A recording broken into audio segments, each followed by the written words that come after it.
If you've been looking for a job for a while and it's not going as fast as you'd like, you might be starting to worry about that job gap that's going to show on your resume.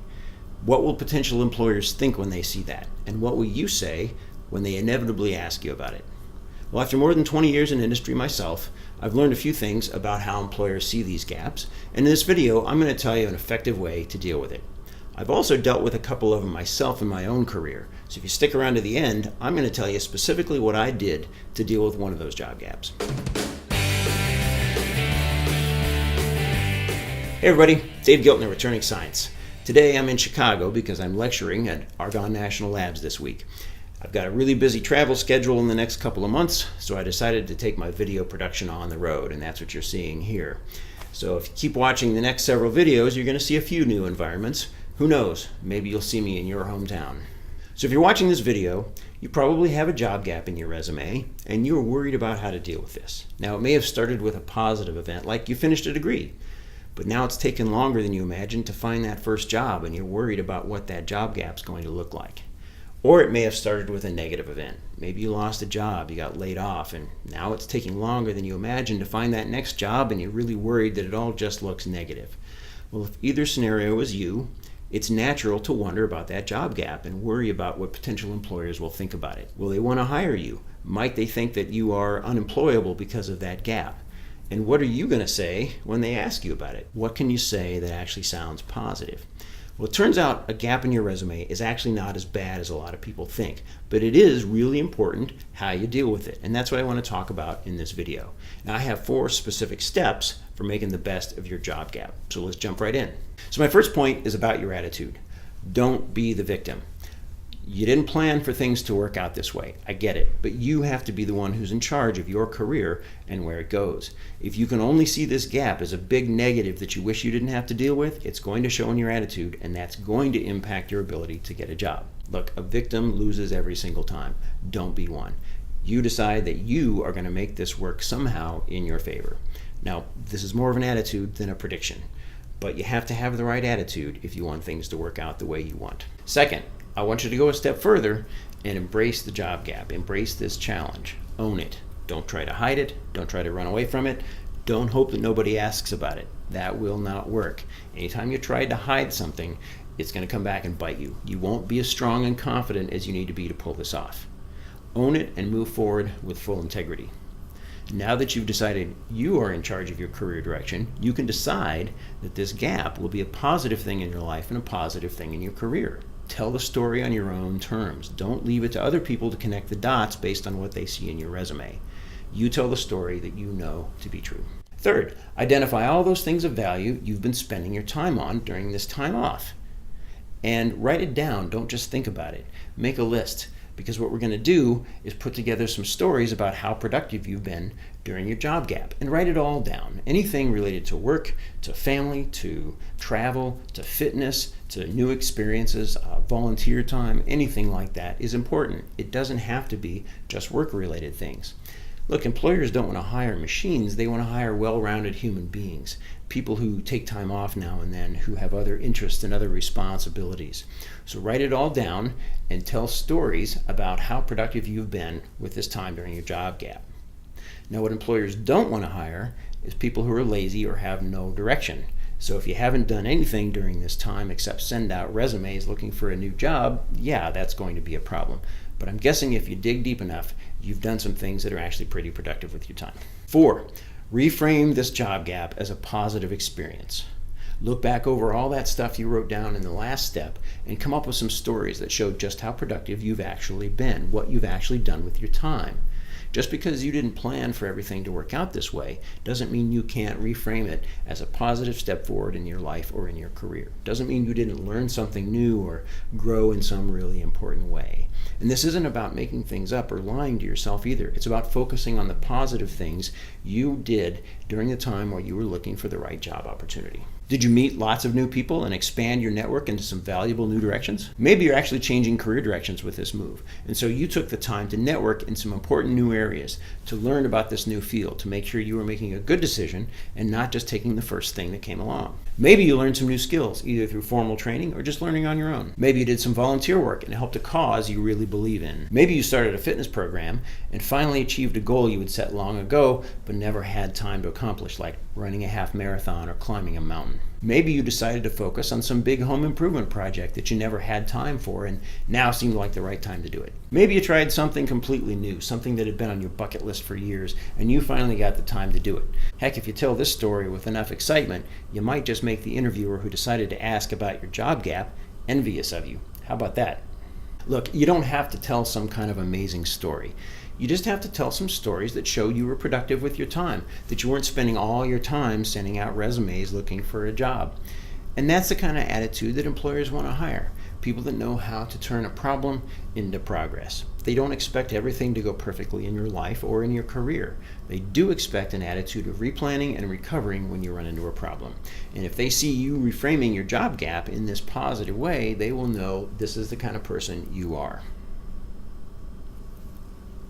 So I imagine some of you watching this video still don't have a job, and so the job gap you're worried about is going to continue to grow. Now, the things we've talked about so far are about reframing what you've already done, but hopefully you're thinking, what can I do tomorrow to make any job gap I have left go as well as possible? And that's a great idea. I suggest you start with a plan. This is something I did a number of years ago when I had a job gap, and it worked out really, really well. So let's talk about it. So a number of years ago, I was working for a small company that had been acquired by a larger company. And after a couple of years, that parent company decided to shut the site down. All 100 of us were out of a job. Now, I was far enough along in my career at that point that I had learned a fair amount about what I did want to do and what I didn't want to do. And I was kind of picky about the next job I took. And in fact, I was planning on making a career change direction. So I imagined it might take me a while to find that next job. And I got a little worried about the job gap that was inevitably going to show on my resume. So I started thinking about, what can I do to minimize the damage? Well, the first thing I did was I took charge. I didn't play the victim. I called the gap my sabbatical. Now that made it sound intentional. It wasn't, but that was my way of taking charge. Second, I embraced the gap and I developed a plan. There were 4 specific areas I had started spending time on. So I decided to develop a plan that would specifically focus on these 4 areas and develop them in a real tangible way. First, so it would bring me real benefit. Second, so that when I was speaking with potential employers about the time between my jobs, I could say, here are 4 specific things that I worked on, and I could tell them exactly how I was doing it. Now, this worked out really, really well, so I want to walk you through this plan. First of all, here are the 4 things. Number 1, developing my network. Number 2, volunteering in the local tech industry. Number 3, investing in personal development in a number of areas I'll tell you about in a minute. Number 4, an in-depth exploration of a specific topic I was interested in. Now, I want to go into this plan in some more detail so you can see just how I made it work. If you'd like to see a copy of the plan in writing, you can get that on my website. Go to turningscience.com/mysabbaticalplan. So, the first point, developing my network. Now, in the few years leading up to this event, I had let my networking lapse. I'd neglected my network, and now it was going to cost me because it wasn't as strong as I needed when I needed to find a job. But that's okay. I was determined to fix it. So the second thing was volunteering in the local tech industry. Now, at the time, I was already on the board for the Colorado Photonics Industry Association, and in fact, I had just been elected president. Now, this is a volunteer position, so it generally doesn't take a whole lot of time. But I knew, looking for a job, I could only spend so much time on that. There's only so many companies in the area, and I can only spend so much time making phone calls and sending out resumes. So I decided to invest more time in this president position. Instead of just maintaining the status quo for this group, I developed a vision and a clear direction, a way I wanted to improve the group. Now, I knew this would have benefits for the group, certainly, but I also knew this would make a really great story to tell people I interviewed with about what I'd done with my time, about how I developed this vision, a plan, and what I was doing to improve the organization. The third part of my plan was personal development. There were a number of things I wanted to address in this. First of all, I wanted to take my career in a new direction, and that meant there were some new things that I wanted to research. So I had a lot of things to learn. That was the first thing that I focused on. Second was writing. I wanted to improve my writing. So I started a blog and began writing posts so I could not only do the writing, but get it out to the public where I would start to get feedback on it. Third part of the personal development goal was fitness. I was into trail running and cycling, and so I set some goals for how far I wanted to be able to run and how far I wanted to be able to ride, and I signed up for a couple of rides that I probably would not have the time to train for if I had been working. But this gap allowed me to actually achieve those goals. The fourth thing was there were simply some new experiences I wanted to try. I'd never rock climbed, so I took a rock climbing class to learn how that worked. I also took an introductory flight in an aerobatic biplane. So the fourth part of my plan was to research some topic in depth. I had no idea where this would take me, but I knew that it gave me something interesting, something creative, something productive to work on, something I really cared about. Now, the topic that I chose was scientists who have been successful transitioning into industry careers. Perhaps this sounds familiar, but it came to mind because here I was once again, a scientist looking for a job in industry. But that idea ultimately turned into a book and ultimately turned into Turning Science, what I'm doing now. So, in fact, this part of my sabbatical plan is ultimately responsible for what I'm doing right now and why I'm speaking to you in this video. Now, you may not want to take on such a big project, but you don't have to write a book. You could write a blog or maybe just publish a few articles on LinkedIn. Anything that shows you are investing your time in developing an idea that you care about. So that was my sabbatical plan. And every few weeks I'd pull it out, review it, revise it if I thought necessary, and I'd record those things that I'd done in the last few weeks so that I had that written down to develop stories for when I had an interview.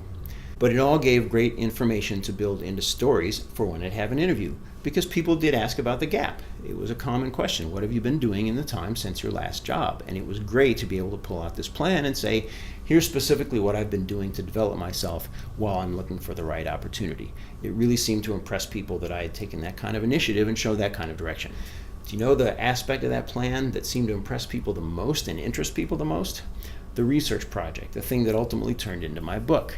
In fact, in one interview, the CTO spent most of the interview time actually talking with me about that project. He was a scientist as well, and of course had gotten a job in industry, and so he found it very interesting. The most interesting thing was that is the job I ended up getting. So my story is just one possible example, but it does illustrate it's absolutely possible to turn a job gap into a positive thing.